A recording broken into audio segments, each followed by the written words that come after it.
ఓవైపు ఎండలు, మరోవైపు నీటి కష్టాలు. ఆ జిల్లా వాసులకు ఎండాకాలం ప్రారంభంలోనే ఇబ్బందులు తప్పటం లేదు. పెండింగ్ ప్రాజెక్టులు, భూగర్భ జలాలు పడిపోవటం వల్ల ఈ కష్టాలు రోజురోజుకి పెరిగిపోతున్నాయి. నీటి కోసం కిలోమీటర్ల మేర నడిచి నీరు దక్కడం లేదు అంటే అది కష్టమే. అది ఎక్కడో కాదండి, రత్నాలసీమ అని పేరుగాంచిన మన రాయలసీమ ప్రాంతమైన కర్నూలు జిల్లాలోని పరిస్థితి. సమ్మర్ స్టార్టింగ్లోనే జిల్లాలోని పలు ప్రాంతాల్లో నీళ్లు లేక జనాలు అవస్థలు పడుతున్నారు. ఇప్పుడే పరిస్థితి ఎలా ఉంటే మున్ముందు ఇంకా ఎలా బతకాలని ప్రజలు దిగులు పడుతున్నారు.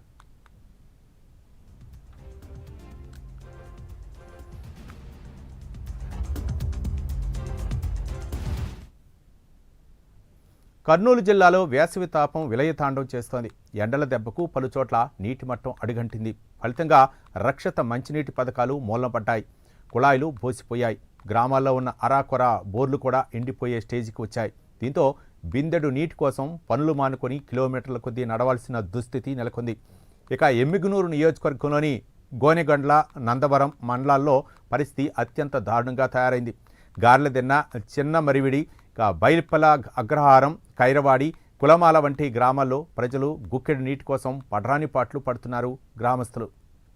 వేసవి సంబంధించినటువంటి ఈ యొక్క వేసవి కాలం సమీపిస్తున్నటువంటి నేపథ్యంలో కనీసం ముందస్తు చర్యలు తీసుకోకపోవడం కూడా చాలా బాధాకర విషయం అని చెప్పి మేము భావిస్తాం. ఇప్పటికే గ్రామీణ ప్రాంతాలు మొదలుకొని గోనియాల మండలం కావచ్చు, నందవరం మండలం కావచ్చు, ఎమ్మెనూరు మండలం కావచ్చు, ఎమ్మెనూరు టౌన్ కావచ్చు, పూర్తి స్థాయిలో ప్రజలకు తాగునీరు లేక దాహం అనే పరిస్థితి ఇవాళ నెలకొందని చెప్పి మేము భావిస్తాం. ప్రధానంగా ఇప్పుడు ఉన్నటువంటి ఎమ్మెనూరు పట్టణంలో శివారి కాలనీలో సంబంధించి ఒకటి మైనారిటీ కాలనీ కావచ్చు, అదే విధంగా హుసేనప్ప కొట్టాలు కావచ్చు, రాఘవేంద్ర కాలనీ కావచ్చు, అదేవిధంగా మిలిటరీ కాలనీ కావచ్చు, మునప్ప నగర్ కాలనీ కావచ్చు, స్వయాన నడిబొడ్డునటువంటి లక్ష్మీపేట ఏరియా కావచ్చు, ఇవాళ పూర్తి స్థాయిలో నీళ్లు దొరక్క 3 రోజుల కోసం 4 రోజుల కోసం అని చెప్పి ఇక్కడ ప్రజలు పూర్తిగా ఇబ్బందులు పడుతున్నారు. వీటిపైన కూడా మున్సిపల్ కమిషనర్ గానీ అదే మార్చి నెలలోనే ఉష్ణోగ్రతలు విపరీతంగా పెరిగిపోవడంతో నీళ్ల కష్టాలు మొదలయ్యాయి. గ్రామాల్లో ఉన్న అరాకొర బోర్లు కూడా అడుగంటిపోయాయి. వస్తున్న కొద్దిపాటి నీటి కోసం చిన్న పెద్ద అనే తేడా లేకుండా బిందెలు పట్టుకుని పరుగులు తీస్తున్నారు.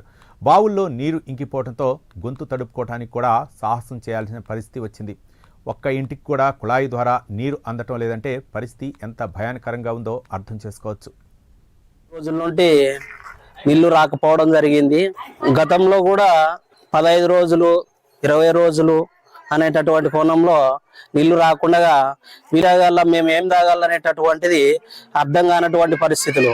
ఈ అధికారులు చూస్తే మాకు నీళ్లు రావడం లేదనేటటువంటి చెబితే వాళ్ళు పట్టించుకోనటువంటి పరిస్థితి. ఈ కూటమి ప్రభుత్వం వచ్చిన తర్వాత ఇక్కడ పైప్ లైన్లు వేసి అక్కడ ఇంత నుండి ఒక 2 కిలోమీటర్ల దూరంలో బోర్లు వేయడం జరిగింది. అక్కడ నుండి వాడుకోవడానికి మాత్రమే ఇప్పుడు నీళ్లు, అది కూడా సగం గ్రామానికి మాత్రమే నీళ్లు రావడం జరుగుతుంది. కనీసం ఇక్కడ దొరికేటటువంటి నీళ్లు అసలు కనీసం తాగడానికి కూడా కానటువంటి పరిస్థితి. డిప్యూటీ పవన్ కళ్యాణ్ గారు మా గ్రామంలో విపరీతమైనటువంటి నీటి సమస్య ఉంది, మీరు తీర్చాలని.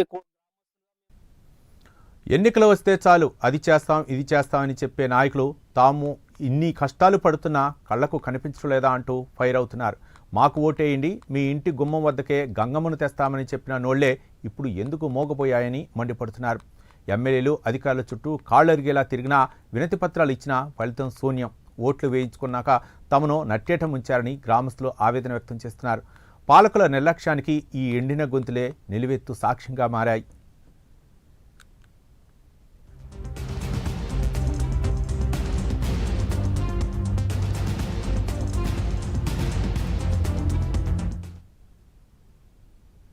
ఇప్పటికైనా ఉన్నతాధికారులు క్షేత్రస్థాయిలో పర్యటించి ఈ తాగునీటి కష్టాలకు పులిస్టాప్ పెట్టాలని ఆ గ్రామస్తులు కోరుతున్నారు. పాలకుల నిద్రమత్తు వీడి యుద్ధ ప్రాతిపదికన ట్యాంకర్ల ద్వారా నీటిని సరఫరా చేయాలని వేడుకుంటున్నారు. లేని పక్షంలో ఉధృతంగా పోరాటాలు చేస్తామంటున్నారు.